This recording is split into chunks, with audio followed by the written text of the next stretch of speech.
வணக்கம். இன்று நாம் தரிசிக்கப் போகும் திருக்கோவில் அருள்மிகு ஸ்ரீ அமிர்த குஜாம்பாள் சமேத ஸ்ரீ வியாக்ரபுரீஸ்வரர் திருக்கோயில். திருக்கோவில் அமைவிடம் திருப்புலிவனம் வியாக்ரபுரீஸ்வரர் திருக்கோவில் தமிழ்நாட்டில் காஞ்சிபுரம் மாவட்டத்தில் உத்திரமேரூருக்கு அருகில் 5 கிலோமீட்டர் தொலைவில் அமைந்துள்ளது. திருக்கோயிலின் தொன்மை.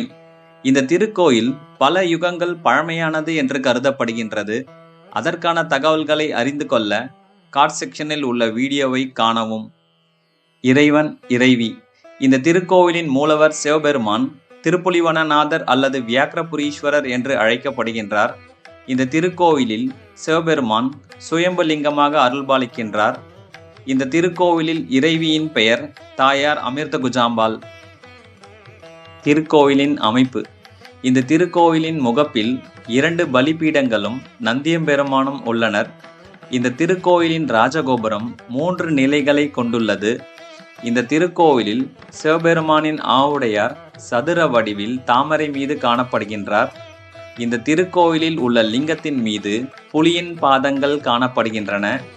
இந்த திருக்கோவிலில் உள்ள லிங்கத்தின் மேல் பாகத்தில் ஜடாமுடி காணப்படுகின்றது.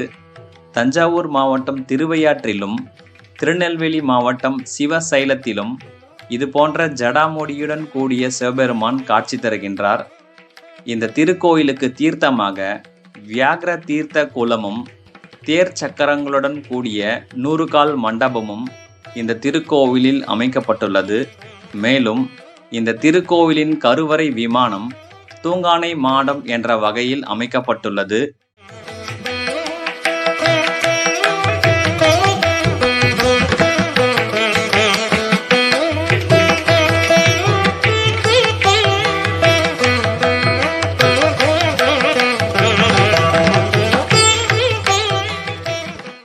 இந்த திருக்கோயில் 7 வாயில்களை கடந்து உள்ளே செல்லும் வகையில் அமைக்கப்பட்டுள்ளது.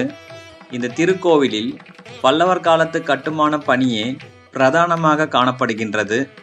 இந்த திருக்கோயில் பல்லவர்களின் ஆட்சி காலத்தில் நந்திவர்மன் என்ற மன்னனால் கட்டப்பட்டதாக கல்வெட்டுகள் தெரிவிக்கின்றன. ஆனால் பல்லவர்களின் ஆட்சி காலத்தில் இந்த கோவிலை செங்கற்களால் கட்டியுள்ளனர் எனவும், சில ஆண்டுகள் கழித்து 1ஆம் குலோத்துங்க சோழ மன்னனின் காலத்தில் கருங்கல்லை கொண்டு கற்றளியாக மறுசீரமைப்பு செய்யப்பட்டது என்றும் தகவல்கள் தெரிவிக்கின்றன. இந்த திருக்கோவிலின் முகமண்டபத்தில் சுவரில் இடதுபுறத்தில் அஷ்டபுஜ துர்க்கையும் வலதுபுறத்தில் பைரவரின் திருவுருவத்தையும் புடைப்பு சிற்பங்களாக வடிவமைத்துள்ளனர்.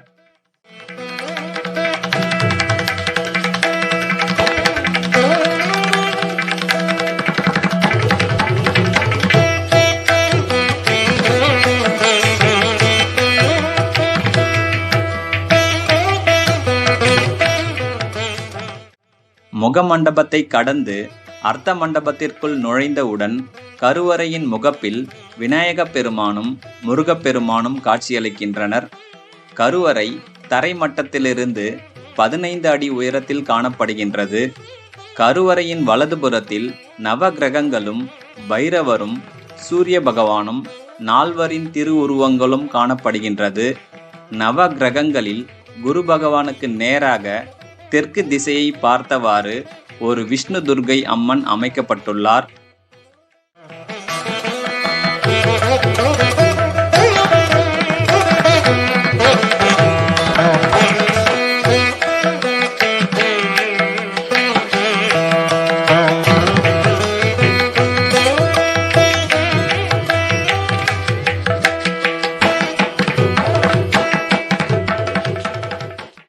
திருக்கோயிலின் முக்கிய தனிச்சிறப்பு.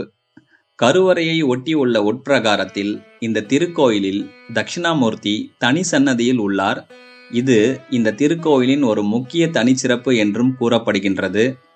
இந்த திருக்கோயிலில் தென்முக கடவுளான தட்சிணாமூர்த்தி ராஜயோக சிம்ம தட்சிணாமூர்த்தி என்றும் அழைக்கப்படுகின்றார். எனவே இந்த திருக்கோயிலை குரு பரிகார ஸ்தலம் என்றும் கூறுகின்றனர். சிம்ம தட்சிணாமூர்த்தியின் சன்னதியில் முனிவர்கள் தம்பதி சமேதர்களாக உள்ளனர். வியாக்ரபாத முனிவர், குலோத்துங்க சோழர், பதாஞ்சலி முனிவர், கிங்கணர் ஆகியோர்கள் தங்களது மனைவியோடு காட்சி தருகின்றனர். இதன் காரணமாக இந்த கோவில் சிதம்பரம் நடராஜர் கோவிலுக்கு இணையான கோவில் என்றும் கூறப்படுகின்றது. தனி சன்னதியில் உள்ள ராஜயோக சிம்ம தட்சிணாமூர்த்தி தனது ஒரு காதில் குண்டலமும் மறு காதில் தோடும் அணிந்து சிவசக்தி வடிவமாக காட்சியளிக்கின்றார். அதனால் இவரை அர்த்தநாரீஸ்வர தட்சிணாமூர்த்தி என்றும் அழைக்கின்றனர். மேலும் இவருடைய இடது கால் அம்மனின் வாகனமான சிம்மத்தின் மீதும் வலது கால் நடராஜ பெருமானுக்கு இருப்பது போல முயலகன் மீதும் உள்ளதால் இவரை ராஜயோக சிம்ம தட்சிணாமூர்த்தி என்றும் அழைக்கின்றனர். இந்த அமைப்பு வேறு எங்கும் காண இயலாத அமைப்பு என்றும் கூறப்படுகின்றது.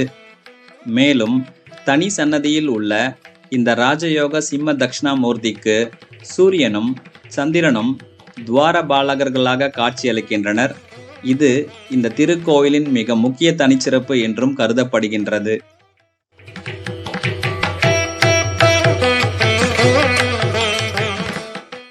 தற்போது இந்த திருக்கோயிலின் கருவறையை ஒட்டியுள்ள உட்பிரகாரத்தை வலம் வந்து கொண்டிருக்கின்றோம்.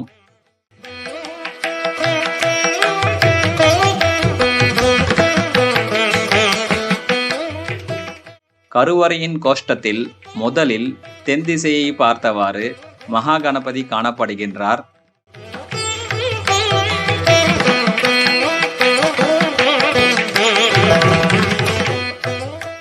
அவருக்கு அடுத்து தென்முக கடவுளான ராஜயோக சிம்ம தட்சிணாமூர்த்தி தனி சன்னதியில் காட்சியளிக்கின்றார்.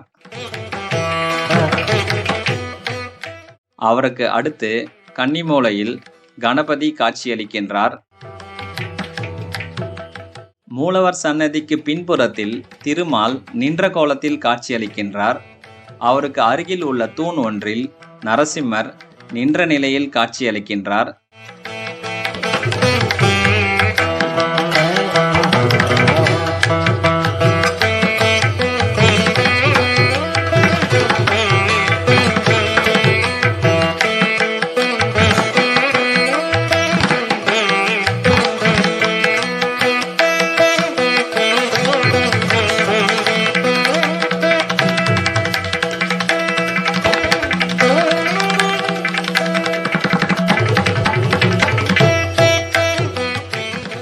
திருமாலுக்கு நேர் எதிரில் பாலமுருகன் காட்சியளிக்கின்றார்.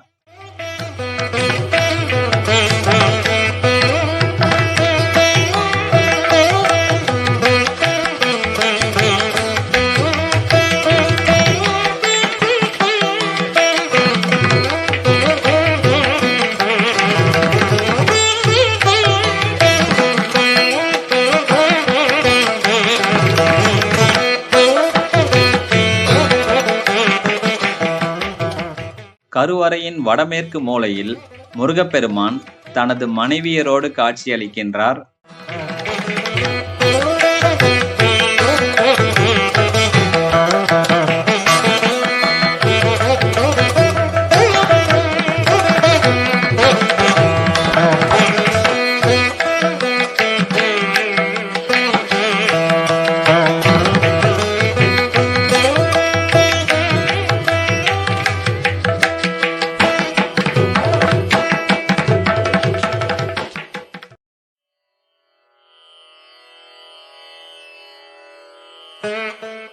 கருவறையின் வடக்கு திசையில் உள்ள கோஷ்டத்தில் முதலில் பிரம்மாவும் அவருக்கு அருகில் உள்ள கோஷ்டத்தில் வடக்கு திசையை பார்த்தவாறு விஷ்ணு துர்க்கை அம்மனும் காட்சியளிக்கின்றனர். இவர்கள் இருவருக்கும் அருகில் தனி சன்னதியில் சண்டிகேஸ்வரர் காட்சியளிக்கின்றார்.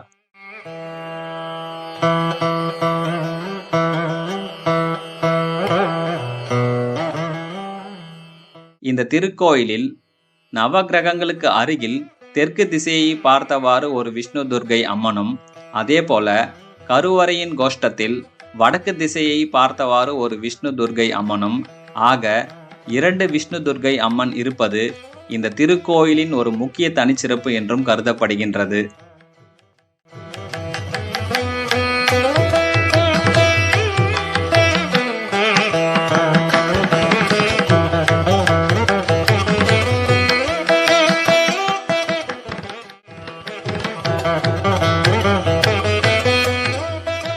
திருக்கோயிலின் ஸ்தல புராணம். சிதம்பரத்தில் பதஞ்சலி முனிவரும் வியாக்கிரபாதர் முனிவரும் வசித்து வந்தனர். இவர்கள் தினமும் சிவனுக்கு மலர் மாலை அணிவித்து வணங்குவது வழக்கம். ஆனால் பல சமயங்களில் நல்ல மலர்கள் கிடைக்காது. மரத்தின் உச்சியில் உள்ள நல்ல மலர்களை பறிக்க வியாக்கிரபாதருக்கு முடியாத சூழல் இருந்தது. அதனால் அவர் மன வருத்தத்தில் இருந்தார். பக்தனின் வருத்தம் போக்க எண்ணிய சிவபெருமான் அவர் முன் தோன்றினார். பக்தனே, உன் வருத்தத்தின் காரணத்தை சொல் என்றார். தங்களுக்கு பூஜை செய்ய சிறந்த மலர்கள் கிடைப்பதில்லை. அதிகாலையில் நடை திறக்கும் முன் மாலை தொடுத்தாக வேண்டும். இருளில் நல்ல மலர்கள் தெரிவதில்லை. அதற்குரிய வசதியை செய்து தர வேண்டும் என்றார். சிவபெருமான் அவருக்கு புலிக்கால்களை கொடுத்தார். அந்த நகங்களால் மரத்தை இறுக பற்றி கொண்டு ஏறி சிறந்த மலர்களை பறித்து வழிபட்டார் வியாக்கிரபாதர். இவர் புலி வடிவில் தரிசித்த தலமே திருப்புலிவனம் என்று அழைக்கப்படுகின்றது. சுவாமியும் தன் பக்தனின் பெயரையே தனக்கும் சூட்டிக்கொண்டு வியாக்கிரபுரீஸ்வரர் ஆனார். திருக்கோயிலின் பிரார்த்தனை. இந்த திருத்தலம் அனைத்து ராசியினருக்கும் பரிகார தலம் என்று கூறப்படுகின்றது. திருமணம் நடக்க, பதவி உயர்வு பெற, குழந்தை பாக்கியம் பெற, நவகிரக தோஷம் நாகதோஷம் நீங்க, பணி தொழில் விருத்தி பெற, அரசியல் ஈடுபாடு உள்ளவர்கள், பதவியில் உள்ளவர்களுக்கு ராஜயோகம் பெற வரமளிக்கும் திருத்தலம் என்றும் கூறப்படுகின்றது.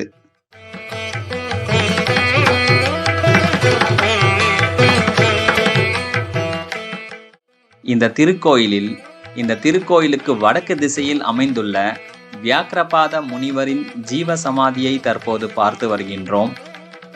மேலும் இந்த திருக்கோயிலில் சித்திரை மாதம் பௌர்ணமி அன்று வழிபட்டு வந்தால் குழந்தை வரம் கிடைக்கப் பெறுவர் என்பது இந்த திருக்கோயிலின் ஒரு முக்கிய தனிச்சிறப்பு என்றும் கூறப்படுகின்றது.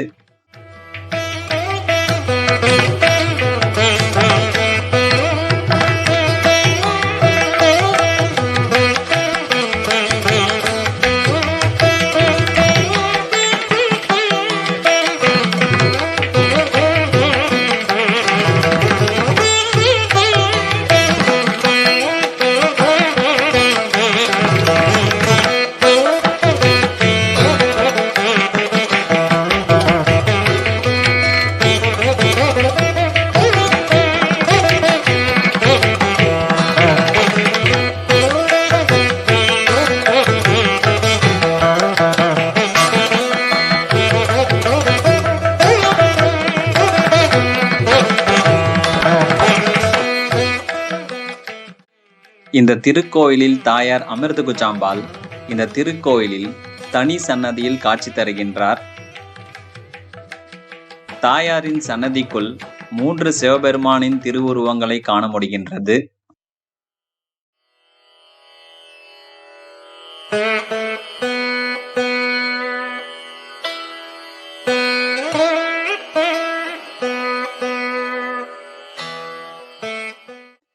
தற்போது தாயார் கருவறையின் உட்பிரகாரத்தை வலம் வந்து கொண்டிருக்கின்றோம்.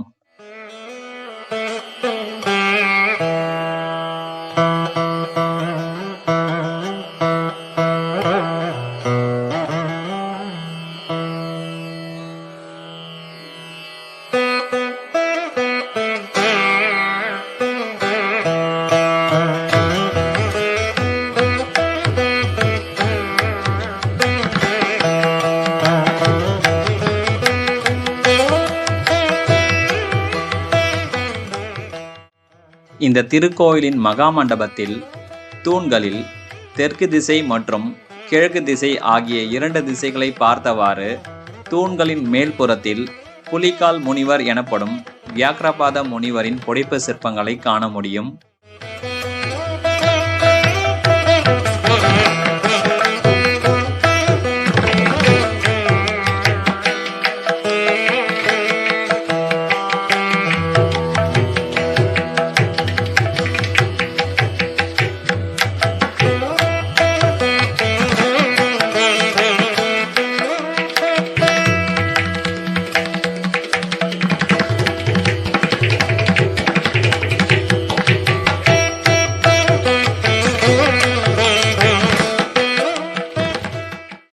இந்த திருக்கோயிலின் மற்றுமொரு அறியப்படாத முக்கிய தனிச்சிறப்பு. செய்யாறு மற்றும் அதன் அருகில் உள்ள ஊர்களில் விண்வெளியில் 45 லட்சம் ஆண்டுகளுக்கு ஒருமுறை வரும் வான் இரைக்கல் எனப்படும் வால் நட்சத்திரத்தை குறிப்பிடும் வகையில் வான்வழி அளவில் திருக்கோயில்கள் அமைக்கப்பட்டுள்ளன என்பதை பற்றி ஏற்கனவே நாம் பார்த்தோம். அந்த அமைப்பில் அனப்பத்தூர் கிராமத்திற்கு தென்கிழக்கு திசையில் அமைக்கப்பட்டுள்ளதுதான் இந்த திருப்புலிவனம் திருக்கோயில். இதை பற்றி மேலும் தகவல்கள் அறிந்து கொள்ள கார்ட் செக்ஷனில் உள்ள வீடியோவை காணவும்.